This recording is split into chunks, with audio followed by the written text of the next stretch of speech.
In the realm of animated sitcoms, The Flintstones holds an enduring place not just as a comedic portrayal of prehistoric life, but as a sophisticated reflection of mid-20th century human dynamics, disguised in stone and dinosaur skin. The episode Cómo elegir, una pelea contigo captures that essence to perfection. It appears at first glance as a simple domestic quarrel between Fred and Wilma Flintstone. One more humorous misunderstanding between a brash husband and his clever wife. Yet beneath its laughter lies a profound exploration of pride, ego, and the fragility of connection. Elements that transcend both time and species. The genius of this episode is how it uses the language of slapstick to explore something deeply emotional. How two people who love each other can still hurt each other when communication turns into competition. The episode opens with Fred returning from work, tired, sweaty, and ready to unleash his frustrations on whatever stands in his way. The quarries of bedrock are an exaggerated version of modern workplaces, filled with loud machines, incompetent supervisors, and that ever-present hunger for recognition. In his voice, we hear echoes of thousands of working men and women who carry their anxieties home with them. The first argument starts, as it often does, from something trivial. A misplaced dinner plate, a sarcastic comment about who spends more time relaxing. Yet it quickly spirals into a full-blown emotional brawl. The beauty of this opening scene lies not in the argument itself, but in how it is animated. Every movement of Fred's eyebrows, every ironic tilt of Wilma's head, mirrors the choreography of real-life conflict. It's exaggerated, yes, but it feels authentic because it draws from the same insecurities that plague modern relationships. As the argument intensifies, the viewer notices something almost cinematic in the use of silence. There is a brief pause, a moment when neither speaks, when the screen seems to breathe. In that stillness, we glimpse the quiet fear both share. The fear of losing control, of saying something that cannot be taken back. Then, like a boulder rolling downhill, the conflict resumes, unstoppable. The dialogue becomes less about the issue at hand and more about old resentments, stored like fossils in the emotional strata of their marriage. Every couple knows this pattern. The fight is never really about the plate. It's about the feeling of not being seen, of not being appreciated. The writers understood that perfectly, and they embed this psychological truth within a structure of jokes and puns that keep the audience laughing, while secretly wincing in recognition. One of the most striking scenes occurs later in the episode, when Fred storms out of the house in his car, a Stone Age contraption powered by his own feet, and drives off aimlessly through Bedrock's empty streets. The night sky above him is painted with primitive stars, but what he sees in them is not beauty. It's confusion. The sound design shifts here. The usual cheerful music fades, replaced by the hollow clatter of stone wheels and distant animal calls. It's an unexpected moment of introspection. Fred, for all his bluster, is a man who doesn't know how to apologize. He equates silence with defeat, and so he keeps moving, even when he doesn't know where he's going. That sense of aimless motion, both literal and emotional, is a subtle metaphor for many of us who walk or drive away from discomfort rather than face it. Back at home, Wilma sits alone, her anger cooling into something softer. The animators use small gestures, a sigh, a hand resting on her cheek, to show the transformation from rage to regret. There's a universality in her expression, a recognition that winning an argument can sometimes feel like losing something precious. She recalls earlier days of laughter, when Fred's jokes made her cry from joy, not frustration. The power of the Flintstones lies in these small emotional transitions that take place beneath the humor. The characters may live in the Stone Age, but their emotional lives are far from primitive.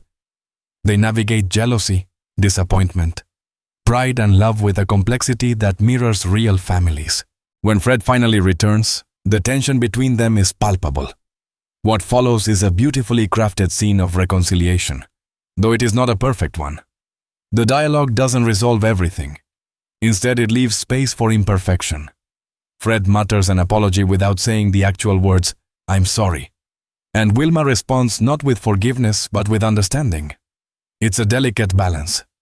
The humor returns naturally, with a small gag involving Dino the pet dinosaur, who unknowingly diffuses the tension by knocking them both over. Yet that comedic relief doesn't erase what came before. It deepens it.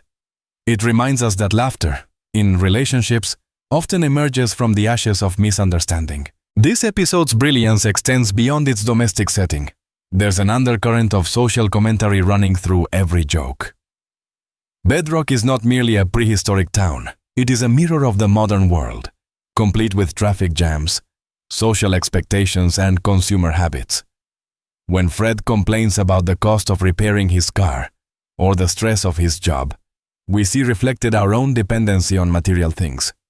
The humor works because it connects to our anxieties about money, status, and success.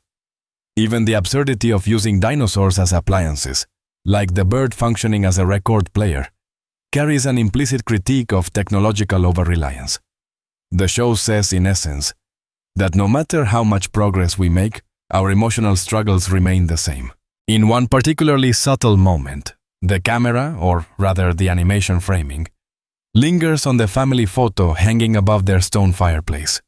It's an image of simplicity and warmth. Fred, Wilma, and Pebbles, smiling in their own prehistoric way. But after their argument, that same picture takes on a different meaning. It becomes a reminder of the ideal they're trying to live up to. A family built not on perfection, but on persistence. In many marriages, that photo on the wall is what keeps people from giving up entirely. It represents the memory of harmony, the desire to rebuild after the storm. Personally, this episode resonates because it captures the cyclical nature of conflict. The idea that fighting with someone you love isn't the opposite of affection, but a distorted form of it. When we care deeply, we risk hurting deeply. Watching Fred and Wilma navigate this emotional minefield reminds me of how humor can serve as a shield and a bridge at once. I recall times when laughter was the only way to make peace after a disagreement, when a shared joke replaced an apology. The show understands that dynamic profoundly. It suggests that sometimes, to truly connect with another person, we have to learn how to choose our battles, and sometimes, how to stop choosing them at all. As the credits roll, what lingers is not the punchline, but the tenderness behind it. Fred's final line, delivered half in jest, half in humility, underscores that domestic life is a constant negotiation between pride and vulnerability. In a world built of stone, feelings remain fragile. The genius of the Flintstones is that it doesn't resolve that tension. It preserves it, like an ancient fossil, for us to study and recognize. Cómo elegir una pelea contigo is more than a lesson in how to argue. It's a lesson in how to love imperfectly, how to forgive quietly, and how to laugh even when you'd rather cry. It is the animated embodiment of humanity's oldest truth, that no matter how primitive our surroundings, our hearts are endlessly complex. In the end, the Stone Age setting becomes irrelevant. What matters is the eternal rhythm of misunderstanding and reconciliation, of silence and laughter. Fred and Wilma are not prehistoric. They are timeless. Theirs is the story of every couple, every friendship, every family learning to navigate love's rough terrain. Watching them, we're reminded that our own emotional fossils, our past arguments, our tender reconciliations, make us who we are. The show invites us to embrace that imperfection, to laugh at our flaws, and to keep choosing connection even when it feels difficult. That is how we choose not just a fight, but a life together.